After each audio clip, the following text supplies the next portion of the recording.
You, John Fitzgerald Kennedy, do solemnly swear. I, John Fitzgerald Kennedy, do solemnly swear. That you will faithfully execute the office of President of the United States. That I will faithfully execute the office of President of the United States. And will, to the best of your ability. And will, to the best of my ability. Preserve, protect, and defend the Constitution of the United States. Preserve, protect, and defend the Constitution of the United States. So help you God. So help me God.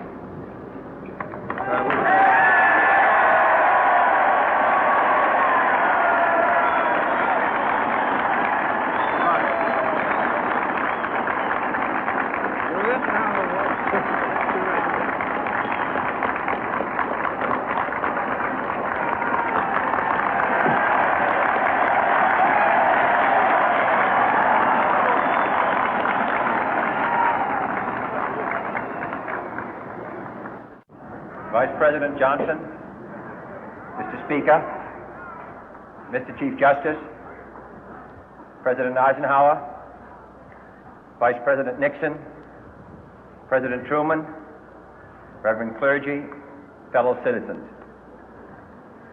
We observe today not a victory of party, but a celebration of freedom, symbolizing an end as well as a beginning, signifying renewal as well as change.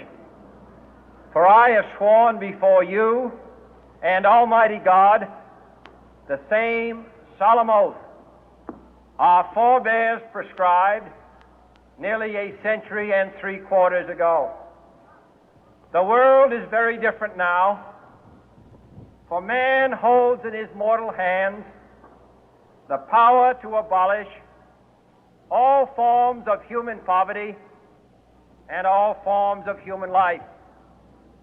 And yet the same revolutionary beliefs for which our forebears fought are still at issue around the globe. The belief that the rights of man come not from the generosity of the state, but from the hand of God. We dare not forget today that we are the heirs of that first revolution. Let the word go forth from this time and place to friend and foe alike that the torch has been passed to a new generation of Americans born in this century, tempered by war, disciplined by a hard and bitter peace, proud of our ancient heritage, and unwilling to witness or permit the slow undoing of those human rights to which this nation has always been committed and to which we are committed today at home and around the world.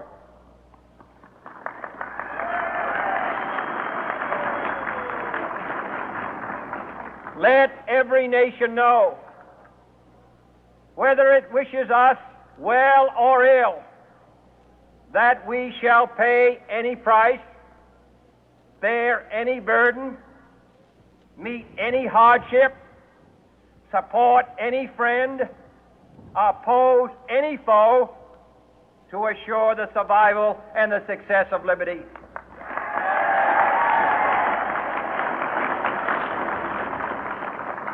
This much we pledge and more. To those old allies whose cultural and spiritual origins we share, we pledge the loyalty of faithful friends. United, there is little we cannot do in a host of cooperative ventures.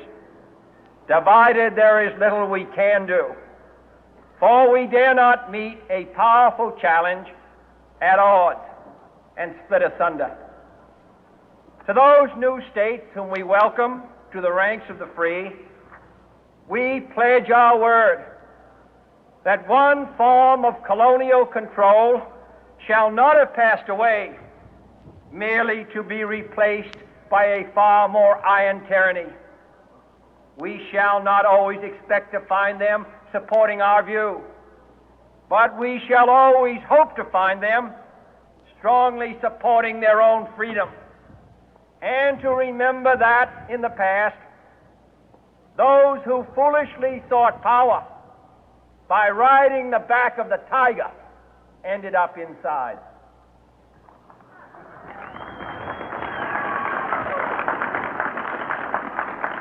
To those people in the huts and villages of half the globe struggling to break the bonds of mass misery, we pledge our best efforts to help them help themselves for whatever period is required, not because the communists may be doing it, not because we seek their votes, but because it is right.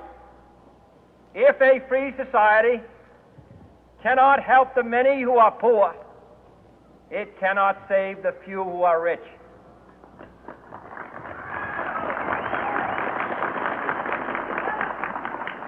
To our sister republics south of our border, we offer a special pledge to convert our good words into good deeds, in a new alliance for progress, to assist free men and free governments in casting off the chains of poverty.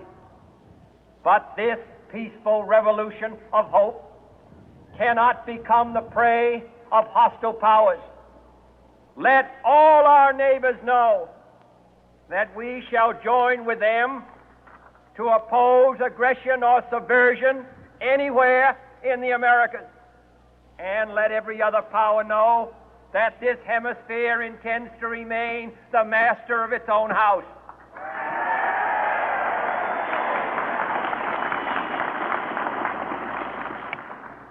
To that World Assembly of Sovereign States, the United Nations, our last best hope, in an age where the instruments of war have far outpaced the instruments of peace, we renew our pledge of support to prevent it from becoming merely a forum for invective, to strengthen its shield of the new and the weak, and to enlarge the area in which its writ may run.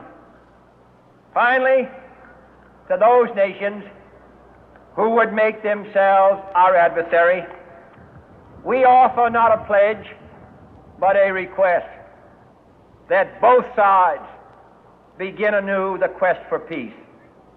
Before the dark powers of destruction, unleashed by science, engulf all humanity in planned or accidental self-destruction, we dare not tempt them with weakness, for only when our arms are sufficient beyond doubt can we be certain beyond doubt that they will never be employed. But neither can two great and powerful groups of nations take comfort from our present course, both sides overburdened by the cost of modern weapons, both rightly alarmed by the steady spread of the deadly atom, yet both racing to alter that uncertain balance of terror that stays the hand of mankind's final war. So let us begin anew, remembering on both sides that civility is not a sign of weakness, and sincerity is always subject to proof. Let us never negotiate out of fear, but let us never fear to negotiate.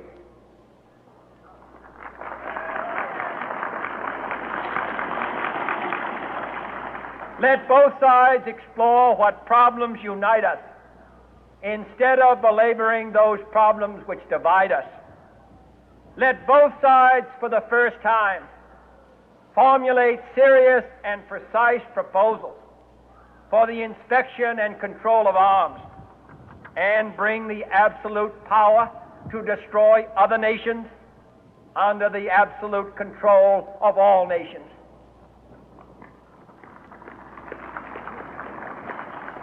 Let both sides seek to invoke the wonders of science instead of its terrors. Together, let us explore the stars, conquer the deserts, eradicate disease, tap the ocean depth, and encourage the arts and commerce. Let both sides unite to heed in all corners of the earth the command of Isaiah to undo the heavy burden and let the oppressed go free. And if a beachhead of cooperation may push back the jungle of suspicion, let both sides join in creating a new endeavor, not a new balance of power, but a new world of law, where the strong are just and the weak secure and the peace preserved. All this will not be finished in the first 100 days, nor will it be finished in the first 1,000 days, nor in the life of this administration, nor even perhaps in our lifetime on this planet. But let us begin.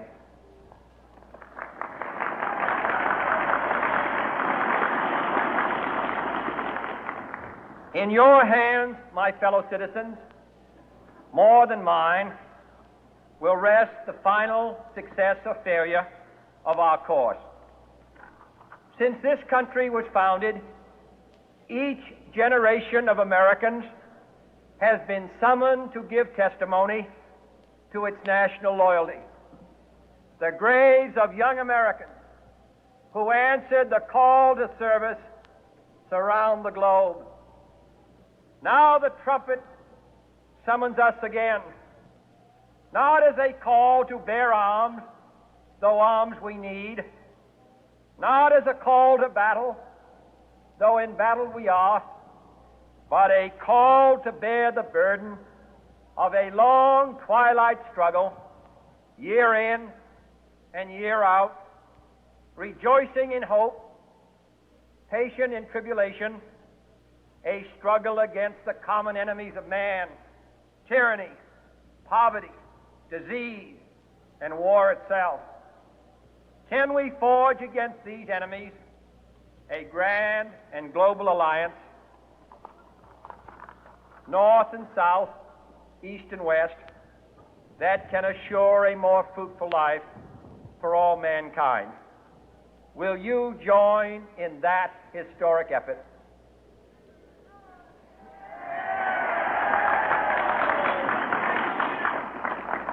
In the long history of the world, only a few generations have been granted the role of defending freedom in its hour of maximum danger.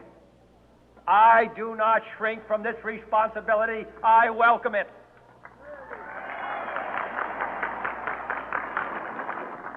I do not believe that any of us would exchange places with any other people or any other generation. The energy, the faith, the devotion which we bring to this endeavor will light our country and all who serve it. And the glow from that fire can truly light the world. And so, my fellow Americans, ask not what your country can do for you, ask what you can do for your country.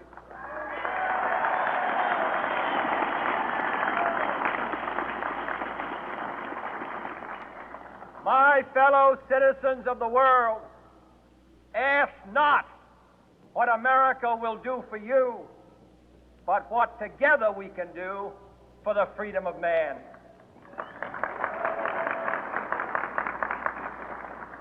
Finally, whether you are citizens of America or citizens of the world, ask of us here the same high standards of strength and sacrifice which we ask of you. With a good conscience, our only sure reward, with history the final judge of our deeds, let us go forth to lead the land we love, asking His blessing and His help, but knowing that here on earth, God's work must truly be our own.